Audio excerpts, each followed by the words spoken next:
හරි ගන්න දෛශික ගාන. ඕ මූලයකට අනුබද්ධයෙන් ඒ ලක්ෂයේ පිහිටුම් දෛශිකයේ වර්ගමූල මම එක ලියාගත්තා. 3යි ධන j කියලා තියෙනවා. OB දෛශිකයේ දීලා තියෙන alpha ධන beta j කියලා මේ අතර කෝණය 60යි කියලා දීලා තියෙනවා. OB සමානයි 10 කියලා දීලා තියෙන. ඉතින් OB දෛශිකයේ විශාලත්වය තමයි දීලා තියෙන්නේ. අපිට කියන්නේ ඇල්ෆා සහ බීටාහි අගයන් සොයන්න. ඒ කියන්නේ OB සොයන්න කියන්නේ ඇල්ෆා බීටා අගයන් සොයන්න කියලා කියන්නේ. හරි. අපි දන්න දේ කරමු. OA දෛශිකයේ වරක් OB දෛශිකය කියන්නේ OA දෛශිකයේ මාපාංකය වරක් OB දෛශිකයේ මාපාංකයයි cos 60. cos 60 කියන්නේ මේ අතර කෝණයනේ. OA දෛශිකය කියන්නේ වර්ගමූල 3i ධන j OB දෛශිකය කියන්නේ alpha i ධන beta j. beta j OA දෛශිකයේ විශාලත්වය කියන්නේ මේ අයිට ඉස්සරහින් තියෙන මූල තුනේ වර්ගය ධන jට ඉස්සරහින් තියෙන එකේ වර්ගයේ වර්ගමූලය.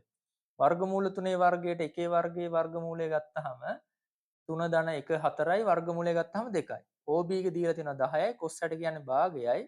මේකට මේක කැපිලා යනවා. එතකොට i ගුණ කරපුවාම 1යි jj ගුණ කරපුවාම 1යි ij ගුණ කරපුවාම 0. එතන මෙතන එනවා මූල 3යි alpha ධන beta සමානයි 10යි කියලා එනවා. තව එකක් එපේ. තව එකක් ඕනේ. ඒක කොහොමද ගණන්? OB දෛශිකයේ විශාලත්වය 10යි කියනවනේ. එතකොට වර්ගමූල ඇතුලේ ඇල්ෆාගේ වර්ගය ධන බීටාගේ වර්ගය අරන් එක වර්ගමූලය ගත්තාම 10ට සමානයිලු. එතකොට වර්ගමූලය අයින් වෙනවා c දෙපැත්ත ගුණ කරපුවාම වර්ග කරපුවාම 100යි. න 2.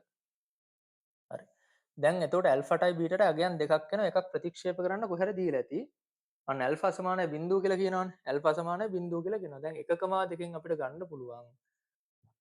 ඇල්ෆා සමානයි බිඳුව අවස්ථාවේදී මම මේක වෙලා යන හින්දා හොයාගත්තා. මට ඇවිල්ලා තියෙනවා ඇල්ෆාට 5යි මූල 3ක් ඇවිල්ලා තියෙනවා. බීටට ඇවිල්ලා තියෙනවා ඍණ 5ක්. එතකොට අපිට OB දෛශිකය ලියන්න පුළුවන් 5යි මූල 3යි i ඍණ 5යි j කියලා ලියන්න පුළුවන් OB දෛශිකය. හරි. OB සොයන්න. හරි. රෝමි ලක්ෂණ 1. OC අණු C අණු OB මත අන්න. මේ අඳගම රූපයක්. මේක O මේක A මේක B නේ. C අණු OB මත ACට CB යන්න C කියලා පොයින්ට් එකක් තියෙනවලු ඒක OB මතලු තියෙන්නේ ACට CB. sorry AC සමානයි මෙච්චරක් වන පරිදි යන්න. AC සමානයි මූල 3 බෙදීම 2යි i ඍණ 5 බෙදීම 2යි j වන පරිදි පිහිටි ලක්ෂයක්ලු OCට CB අනුපාතයේ සොයා OA හි මධ්‍ය ලක්ෂය D නම් මේක පස්සේ බලමු. OCට CB අනුපාතයක මම මේක එකක් කියලා ගන්න මේක ලැම්ඩා කියලා ගන්න. එහෙම ගන්න පුළුවන්. හරි. එතකොට අපි ලියන්න පුළුවන් නේද?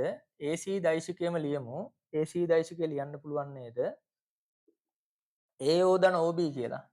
AC ලියන්න පුළුවන් AO ධන OC කියලා. AO ධන OC කියලා ලියන්න පුළුවන්.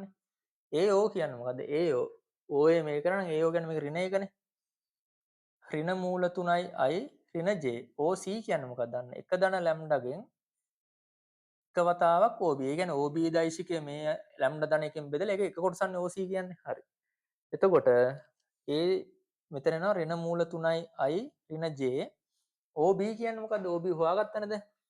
5යි මූල 3යි i ඍණ 5යි j බෙදීම එක ධන ලැම්ඩා කියලා හොයාගත්තා. AC කියන්නේ මූල 3 බෙදීම 2යි i ඍණ 5 බෙදීම 2යි j.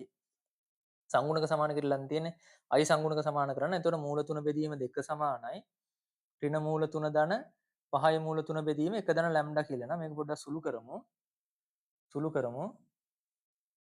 එතකොට එනවා දෙපැත්තම දෙකෙන් මූල 3යි බෙදීම 2යි.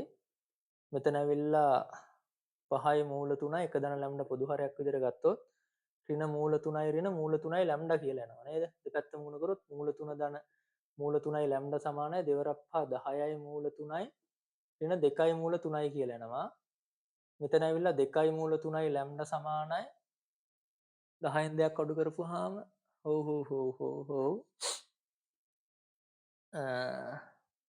මූල 3 බෙදීම 2යි ඍණ මූල 3යි 5යි මූල 3 බෙදීම 1 ධන ලැම්ඩා i පදනේ සමාන කරේ මූල 3 බෙදීම 2යි ඍණ මූල 3යි ධන 5යි මූල 3 බෙදීම 1 ධන ලැම්ඩා සුළු කරපුවාම මූල 3 මේ පැත්තට ගේමුකෝ. ධන මූල 3 සමානයි 5යි මූල 3 බෙදීම 1 ධන ලැම්ඩා කියලා එනවා. එතකොට 3යි මූල 3 බෙදීම 2 සමානයි 5යි මූල 3 බෙදීම 1 ධන ලැම්ඩා කියලා එනවා.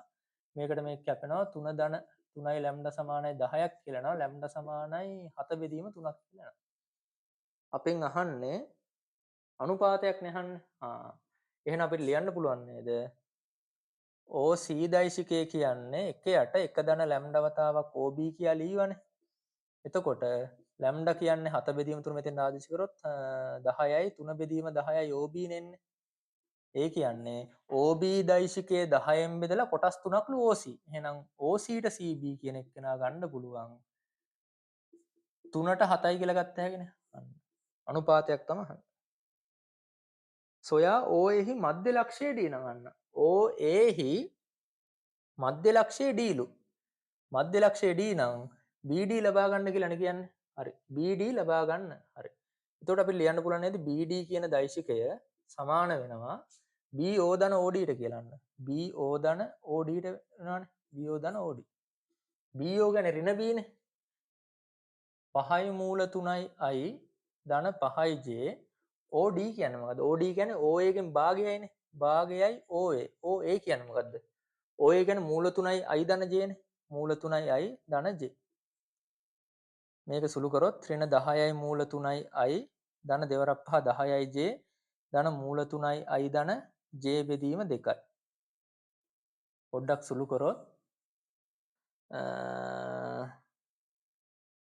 BD නේ BD දෛශික වෙනවනේ BD සමානයි BD දෛශිකය කියන්නේ. ඒතොර මෙතන 10යි මූල 3යි ඒ කියන්නේ ඍණ 9යි මූල 3යි J බෙදීම 2යි ධන 11 බෙදීම 2යි.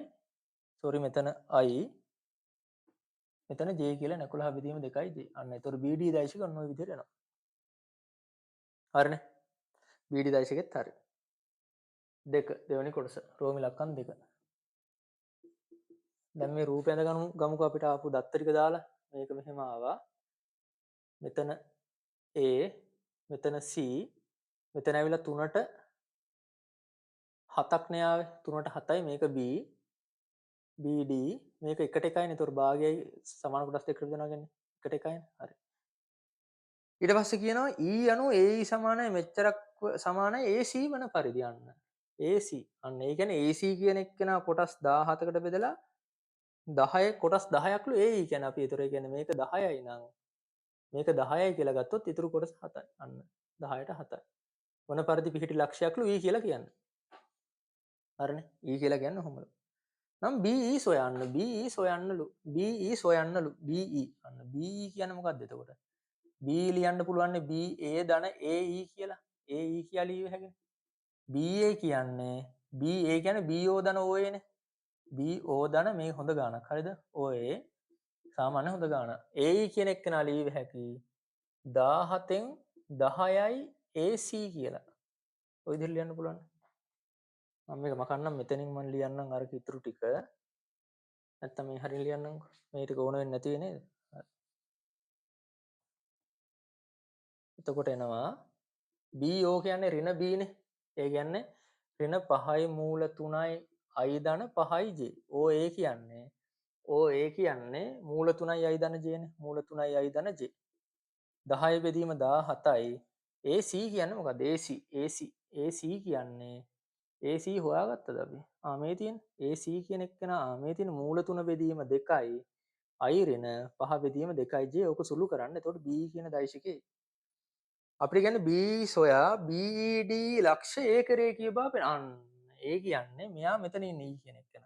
දැන් BED ඒකරේඛීය බව පෙන්වන්න කිව්වොත් B දෛශිකය සමානයි ලැම්ඩා වතාවක් BD කියලා හෙව්වනම් හරිනේ. දැන් අපි මේ ඔක්කොම හොයාගත්තනේ BEත් හොයාගත්තා BDත් හොයාගත්තානේ. මම කන්න නැති BD කියන එක නා හොයාගත්තානේ. මේ තියෙන BD අන්න ඒතර BD කියන එක්කෙනාගේ ගුණාකාරයක් තමයි BE කියලා පෙන්වනවා නම් හරි. ඒතර අපිට කියන්න පුළුවන් ඔක්කොම ඒකරේඛීයයි කියලා. හරි ඔච්චරයි.